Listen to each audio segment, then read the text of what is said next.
Hello, music teachers in international schools community. Hope you're all doing well. Just a little shout out to all of you because as of today, we have officially reached 800 members in the Facebook group and 100 plus members in the newly created LinkedIn group. And social media is a funny thing for teachers, right? I was thinking a bit about how we use it and where the value is in it. And one of the best things that I think we can be sure of is that we can use social media to support each other. So if you see someone in the field of music ed post something interesting, something new, a great initiative, or they have a question on social somewhere, why don't you give them a like or a little emoji or an encouraging comment? I think the more goodness we can spread around our music ed community, the better, hey?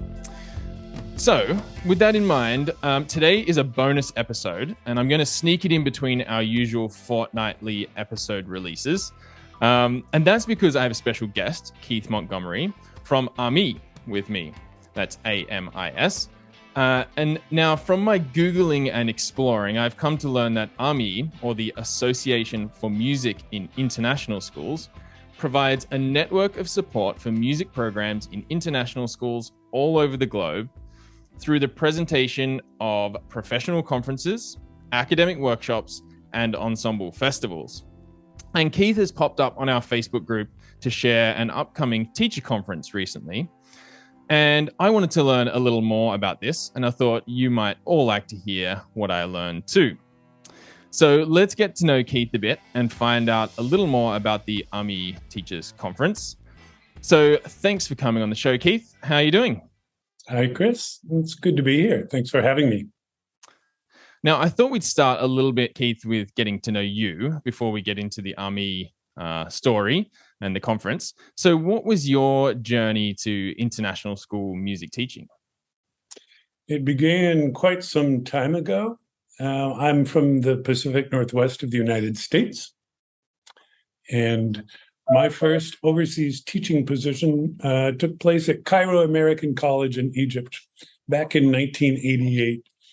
And I think I'm a classic case. There's so many people that you meet in international schools that say this was supposed to be a 2-year gig and they never made it back home. And that was me. I was going to go on a 2-year adventure in Egypt, and then I would be going back to where I came from. And I ended up staying in Egypt actually for 13 years. And in 2001, I left Egypt and I came here to London and took the choral music position at the American School in London, where I remained for another 13 years. I guess that's what I do, 13 years in each place. I think a lot of music teachers would agree with me that if they taught a different subject, they would hop around more frequently. Maths teachers, history teachers, they can hop from school to school more easily than music teachers can. I think we find we have to stay and build a program in a place if we're going to find satisfaction in our jobs. So to my observation, music teachers tend to spend longer in each post. I think our community survey kind of shows that as well. The question, how long have you worked in your school? I think I'd have to get the number, but 8+ years seem to be the most common response. Yeah. And I don't think you find that in many of the other subject areas. 2014, I left the classroom to assume this responsibility as the executive director of AMIS. Fantastic. And we'll get to that a little more. I want to know a bit more about Egypt if I can. So you were there 1988. I'm sure that's it would have been a really different time. What was your favorite thing about living in Egypt? The people. It's the people that kept me there. They're the most beautiful people I've ever met in my life. I had no idea what to expect when I moved to the Middle East. We all have these preconceptions.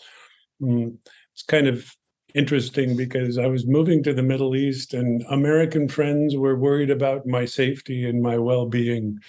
But when I was in Egypt and I would tell my local friends that I was going back to the U.S.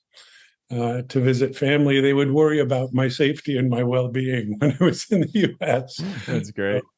I think this is why we travel. This is why we move around, because it just changes our preconceived notions about places.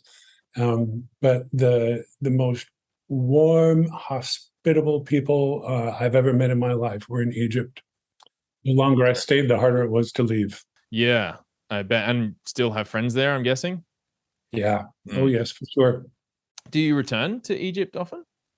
I've been back a couple of times, and yes, it's been through a lot since I left in 2001. They've had a revolution, they've had a coup. Um, uh, the country has lost a bit of its innocence, I think. That's the way I would describe it when I go back. But the heart of the people remains the same. Fascinating. Okay, so let's talk about AMI. Can you start off with what is the purpose and mission of the organization? Well, it's evolved since it started. It all began in 1974 with two American teachers here in London, actually, at the American School in London, Richard and Georgia Bassett.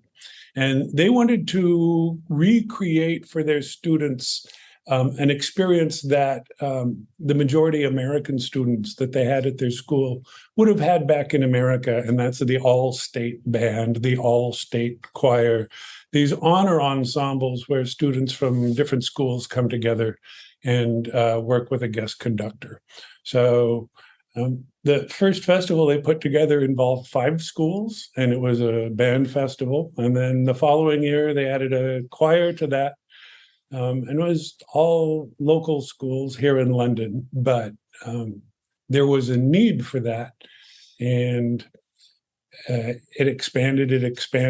We were a largely European organization for the first decade and a half. Asian schools came along, and now we've expanded in several different directions. One is that we are now a global organization. We have ensemble festivals in Asia, in Europe, Africa, and Latin America.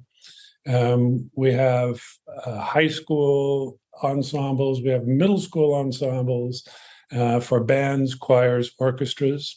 And we have our very first elementary honor choir that is going to take place in the days leading up to the Music Educators Conference, including they will perform for the delegates on the second morning of the conference.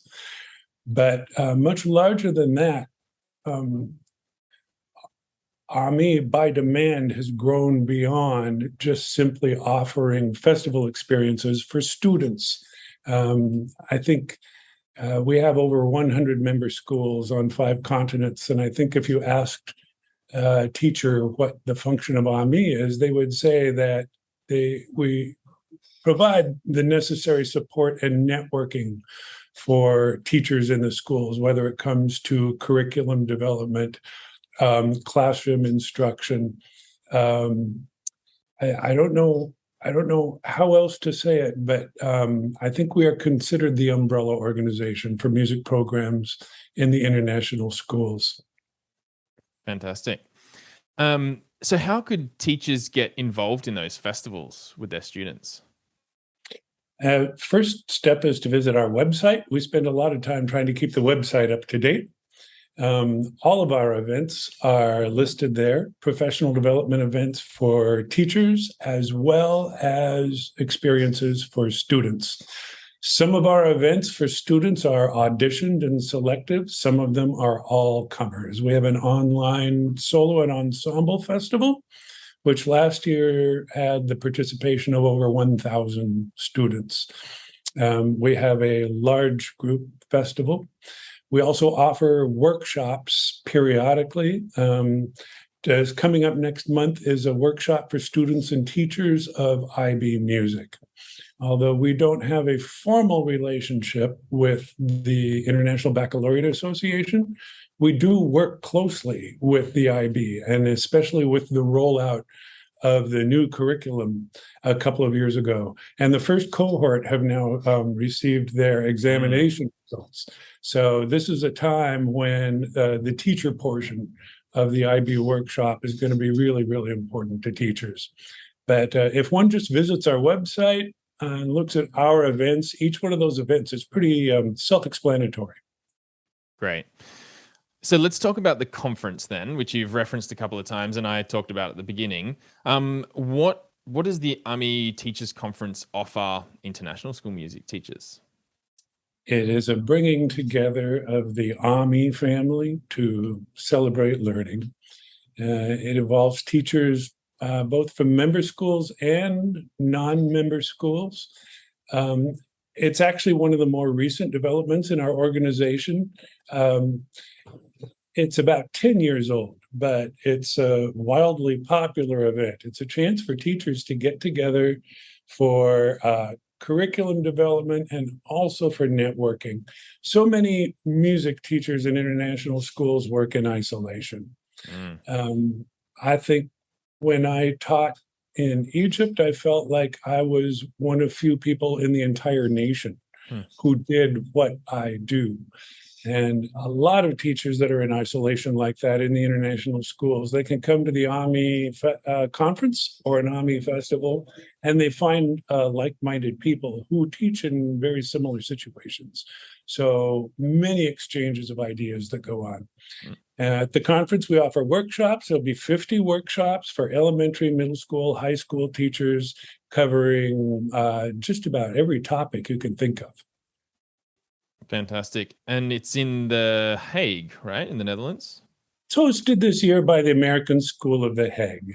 Yeah. Prior to the pandemic, it would hop back and forth between Europe and Asia. So it's been held in Warsaw, in Hong Kong, in Dubai, in Seoul, Korea.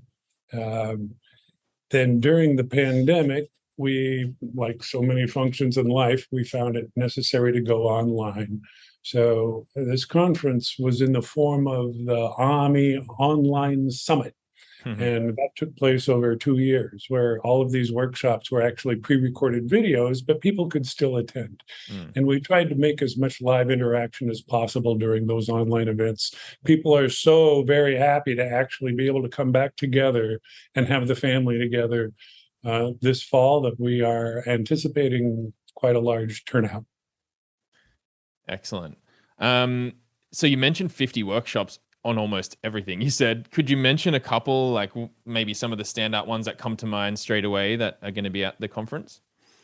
The vast majority of our workshops are presented by AMI teachers themselves. So it is teachers teaching teachers. We have such a large hive mind in our community.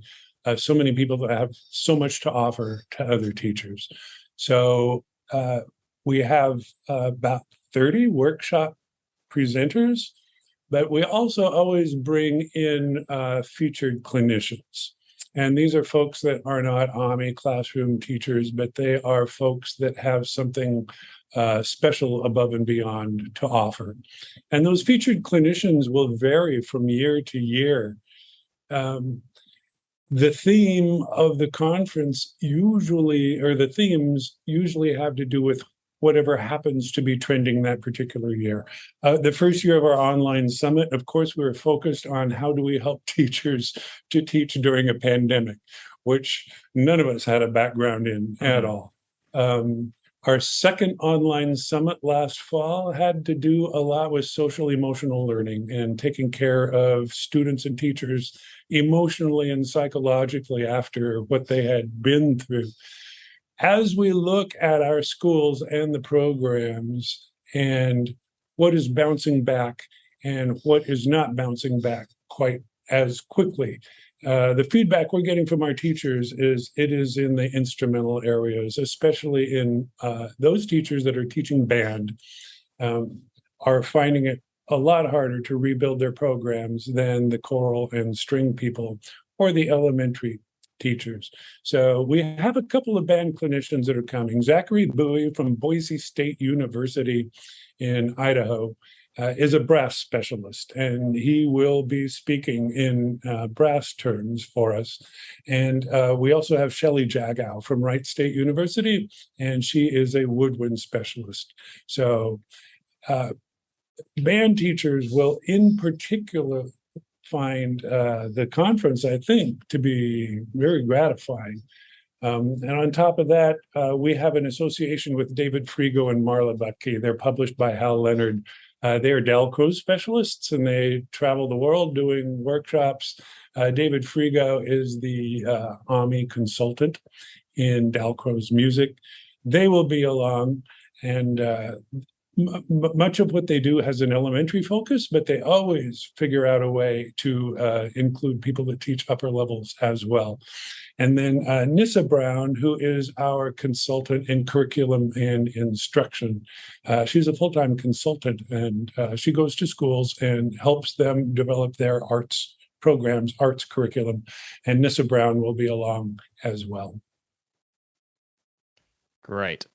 So much there. So if people want to know about the conference, how they can attend or learn more about it, as you said, head to the website, which we will put in the show notes, and link it to the episode in however many ways we can, so people can click away on that.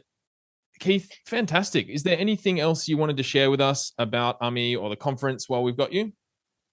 Anybody who might want to come along is certainly welcome to join the AMI family.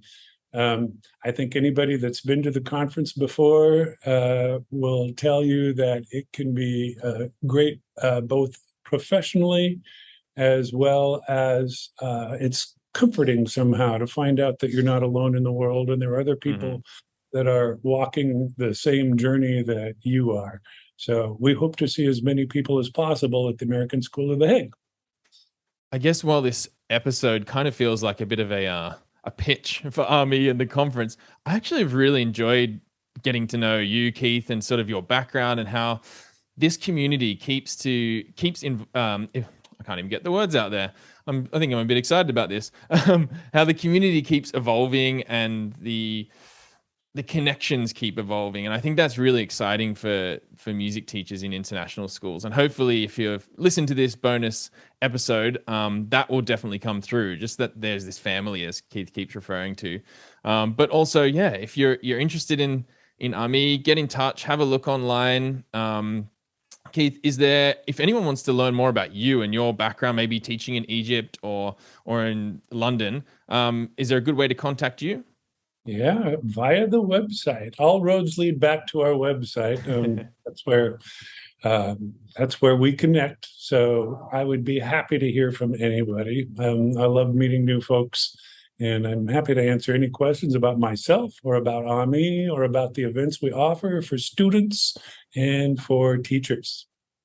Awesome. Well, thank you so much, Keith, and all the best with the conference. And thanks again for being on the show. Thank you, Chris.